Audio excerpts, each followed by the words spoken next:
This is the Global Podcast Network, where executives and professionals connect, share, and inspire. Stay tuned for the conversations that drive success.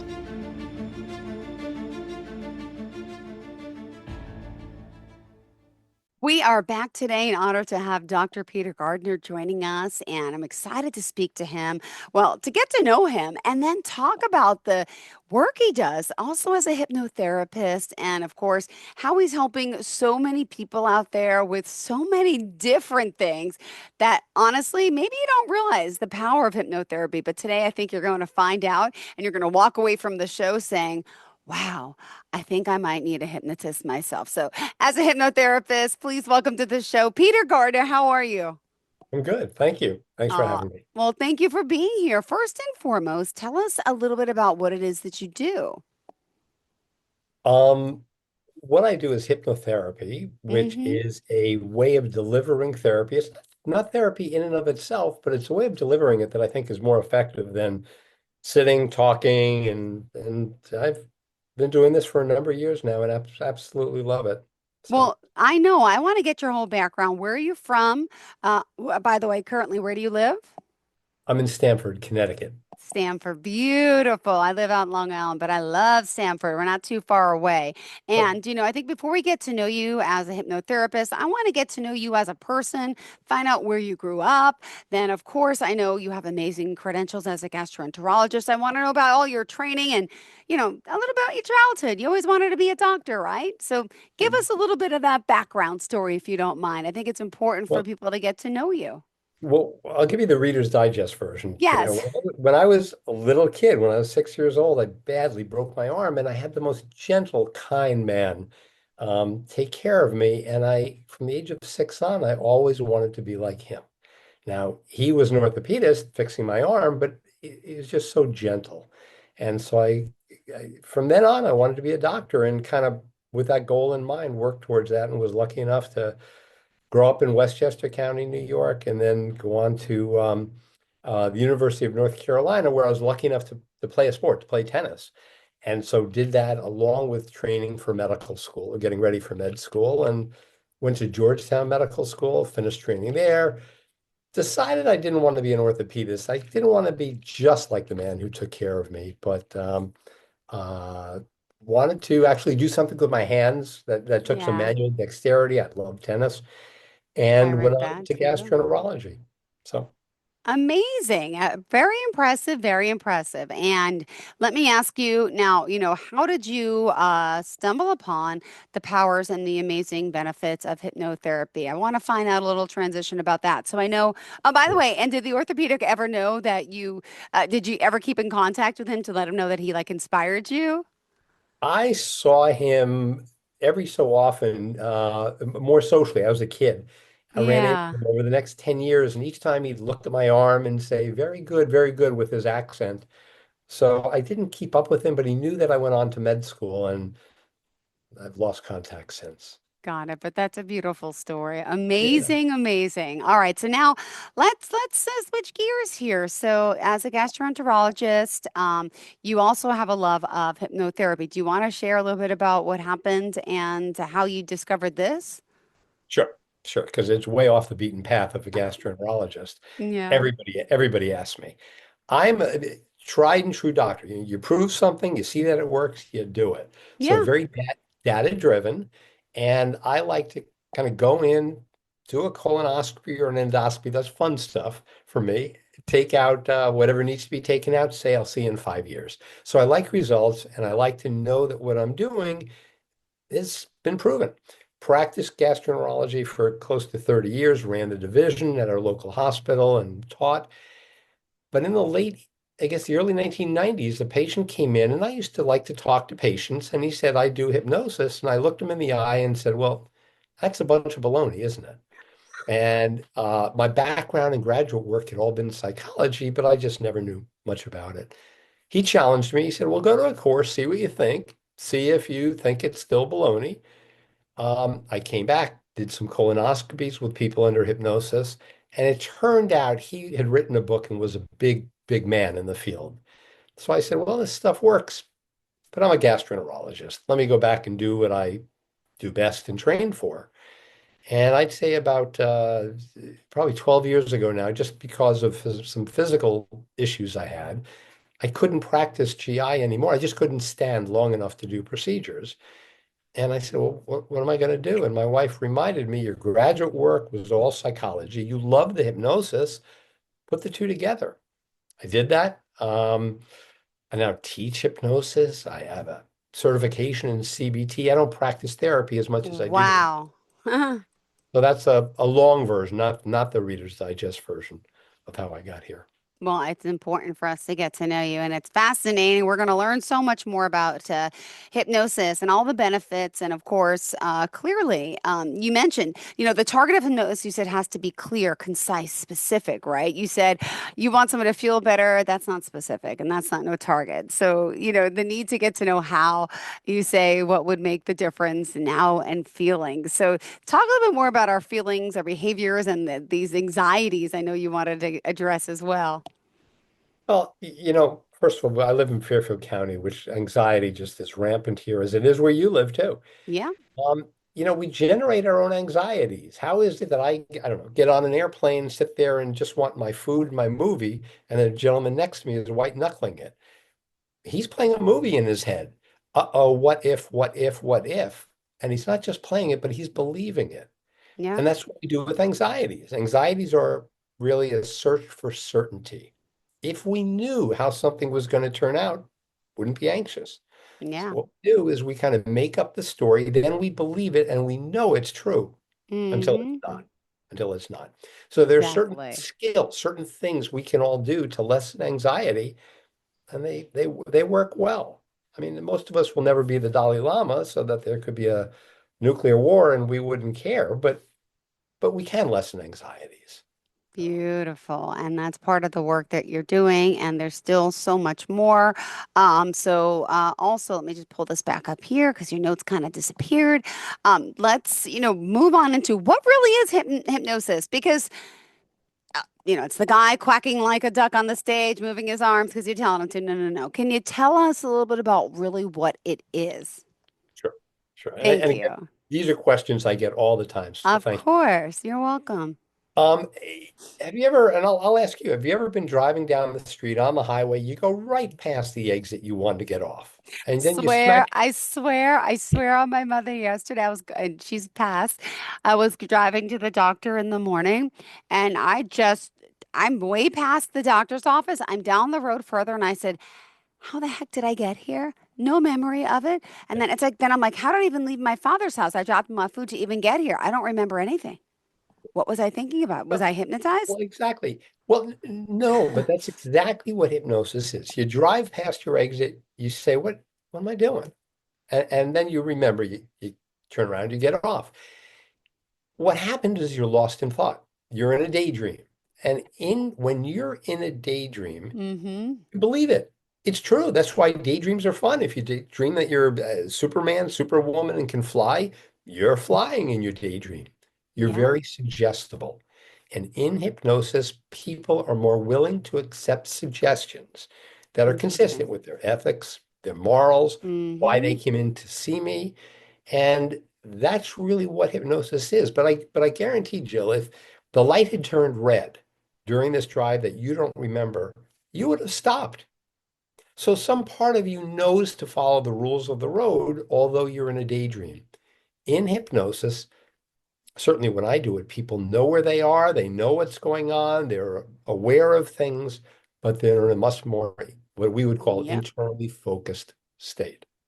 Does that make sense? Totally does. I'm with you on this. I'm living Yeah. that life, and it's so crazy how.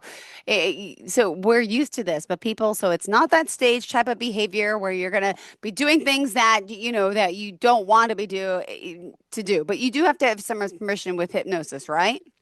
You do. I mean, I'd be happy to explain at some point that stage behavior and how that happens, but if we have time, I'm happy to go into that. Everybody asks me. Of course, I get it. I get it. But all right, let's talk more here about, you know, it's kind of like, um, is everyone able to be hypnotizable to some degree? And that's another question people are asking you.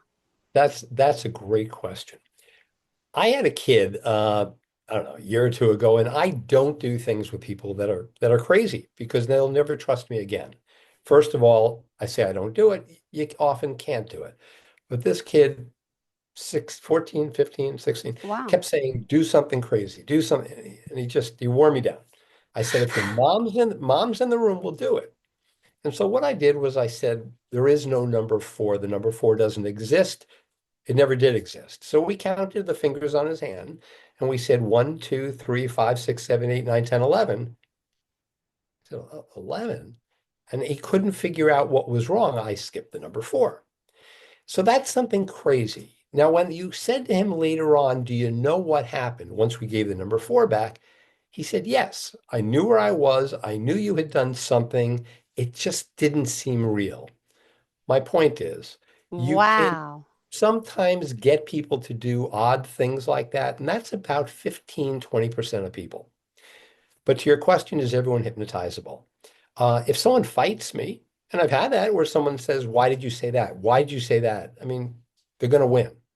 But to the extent that we can daydream, and most, but not all people can, yeah, we're hypnotizable. Beautiful. I love to hear this. This is fascinating. And, I think a lot of us, also would love to hear, about the benefits. What are some of the things? I mean, I think it's hundreds of things that hypnotism can help with, right? Yeah, it really depends. And you hit the nail on the head before. You were dead on. You got to have a target. You have to know what it is you're trying to address. I saw a young man yesterday who used to bite his nails. I saw him once. He stopped biting. I saw him yesterday. He's Mm. needles, scared of needles.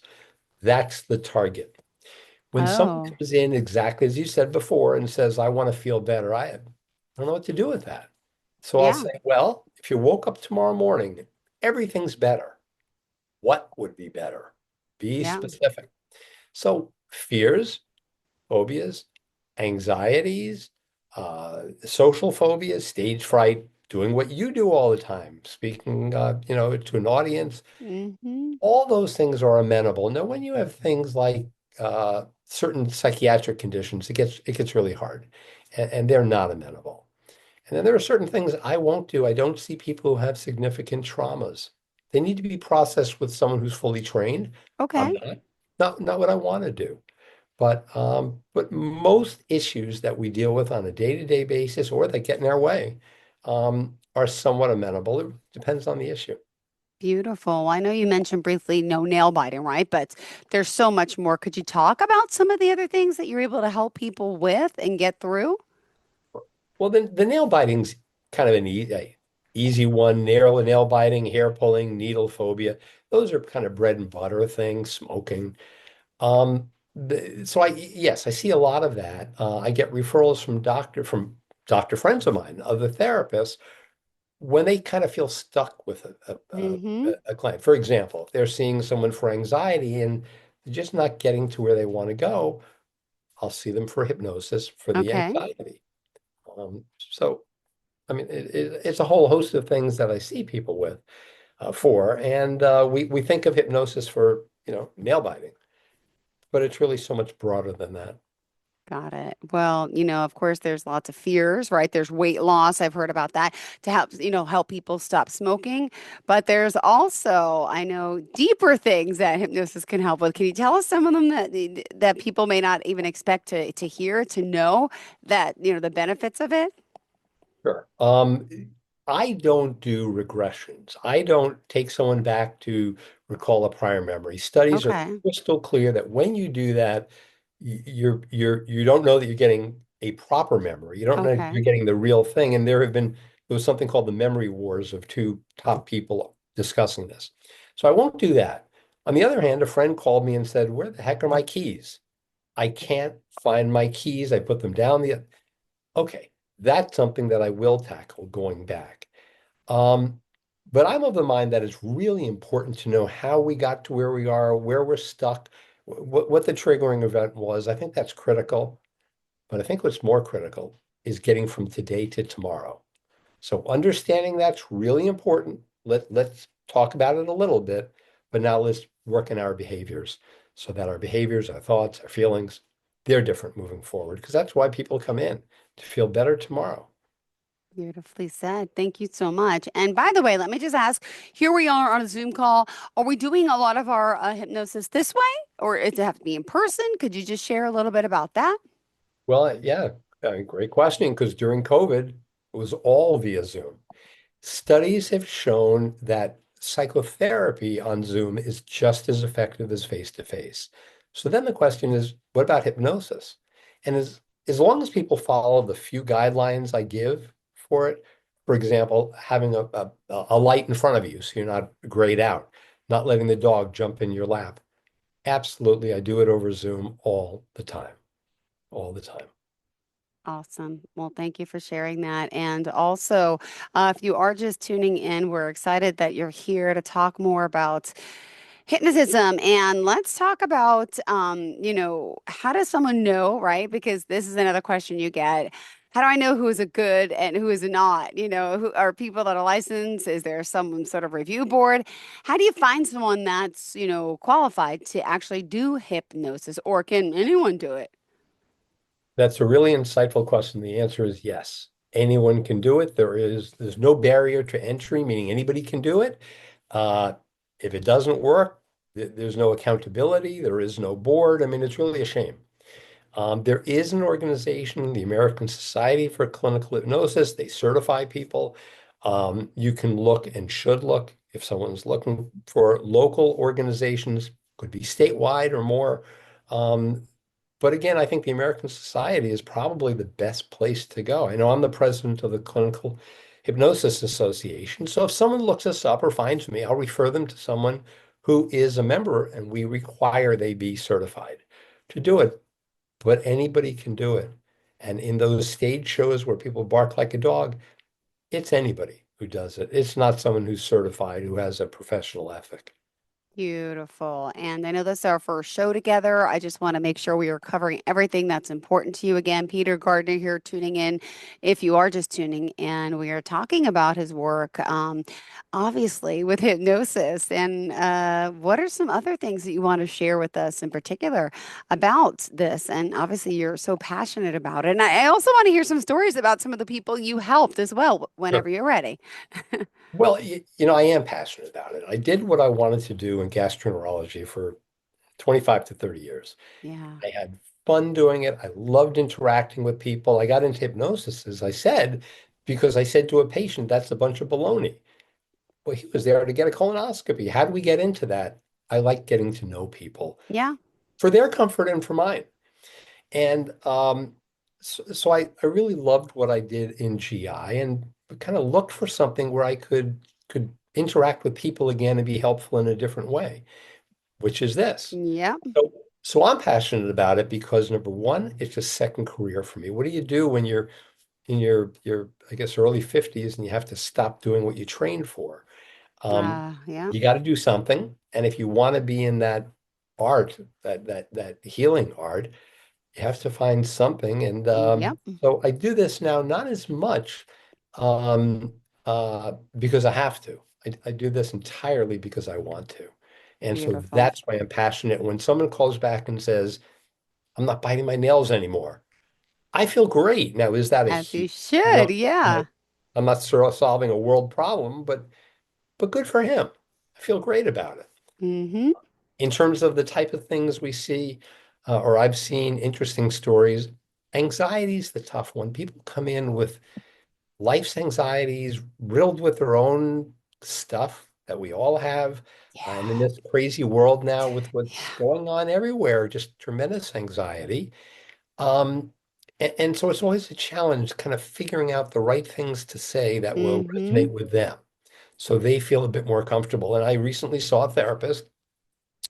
She came in for two things. Number one, she had a body image disorder and she was 50-ish and she had had it for 35 Oh, years. wow. What a terrible, I felt so bad for her. And there were some issues with her within her family, etc. So we worked on two things. Number one was rumination. Okay. Rumination's going in circles and circles. You think about the same thing over and over and over, Mm-hmm. getting nowhere. So that was one thing that we worked on. And within one session, she said, I feel better about that. But we had more. So we All worked right. through anxiety. And, when she called back and she said, excuse me, I don't want to, I want to cancel the next visit because I'm feeling great. It's the Oh, best call I can get. So figuring out the right way of getting to someone, of connecting with them is kind of the fun of it. And so her anxieties, they're not gone. They never will be, no. but they're much less. And she accepts herself for who she is. And that was kind of the goal. So that was so important. And that's why I went back and got training in CBT type of therapy. Oh, what is that? Uh, Cognitive it- behavioral. cogn- Could you tell us yeah, what that is? cognitive behavioral therapy. It's Okay. a very structured therapy where you have to be very specific. How are we going to go after it? What are we going to do? How are we going to change the behavior? But it fits with my style because it's measurable. You really want to have SMART goals, S and Yeah. you want to be specific. You want to be Mm-hmm. measurable, achievable, realistic, and timely. Yeah. So if you want to do something 30 years from now, wonderful, not timely. And so I'll work with those, and CBT helps me kind of figure out what we need to do during hypnosis. So it was more of an interest in kind of getting there. Beautiful. What else do you want people to know about you and about the process of working with you? I love hearing the stories. Well, I think the process ought to be, from my perspective, a fun one. Oh. From their perspective, it ought to be measurable. They ought to be able to Mm-hmm. say, yeah, I'm feeling better instead of, I don't know, we'll see. Number two, when they say they're feeling better, once again, how are you feeling better? Let's build upon that. Yeah. I think people ought to know that I am passionate about it. I do like it. I want results. I'm very results oriented. And for some things, I'll just say, I'm glad you called, but I'm not the right person for you. I think that intellectual honesty is just so important. We all want to sense that. And I also think it's important to know that hypnosis isn't for everybody, and it's Okay. not doesn't work, so to speak, for all issues. But if you think about it, ask someone you might trust, ask someone who's certified. Do you think it can help for this? And hopefully you'll get an honest answer, yes or no. So I think that's important. I really do. Beautiful. And the fact that someone could benefit from this. I mean, you mentioned anxiety, and I just feel like since the pandemic, there's so much more increased anxiety, or maybe we just talk about it more, right? To be honest. But I mean, I feel like everyone has this anxiety weighing on them. And as you mentioned, that's one of the biggest things that you cover. And if someone out there, they're seeking medical treatment for anxiety for this, I mean, I also believe in alternative medicine, alternative modalities like this. Not there's a place and time for medicine, as you know, especially doc. Um, Mm. but really, I think we're a little more open to doing different forms of modalities, and I hope you're raising that awareness. And we are here today about that too, because there's so many other things Well, that could be so helpful. and I can tell you that when I did this, most of my colleagues, my friends, people I work with said, Uh, that is baloney. Why are you doing something so crazy? They knew me. And kind of now I see their patients for different things, from sleep to the anxiety, people who either don't want to take medications or want to get off of medications. It can be very effective for depression. And my God, the incidence of depression. wow. Yeah, it's just awful. I mean, the mantra of depression is why bother? Yeah, And if you can change that, I mean, you feel really good about that. got it. Well, thank you so much for your time today, for being here. It's been a pleasure getting to know you. Well, thank you. And thank you very much for the opportunity. Well, now you got to tell us how we can reach out to you. Share your website, phone number, any social media pages. Would love to, you know, spread the word. The website, I have to apologize for, it's being done. It's That's there, fine. but it's there at www.Dr. Gardner Hypnosis. Dr. Gardner is Perfect. DrGardner hypnosis.com. There's contact information there, or my email is pwgmd, like medical doctor, pwgmd at drgardnerhypnosis.com. Or my business number is 203 940-2995. Any of those work. I'm good at responding. And if I'm not the person for you, and if all you do is want a referral, I am more than happy to give it. Beautiful. Thank you so much. Pleasure getting to know you today. Excited You to too. work with you, and I hope our listeners reach out. Enjoy Terrific. your day, and we'll talk soon. Right? And you Beautiful too. weather on the way, I hope. It seems to be. You take care now. You too. Thank you so much. Bye bye. This is the Global Podcast Network, where executives and professionals connect, share, and inspire. Stay tuned for the conversations that drive success.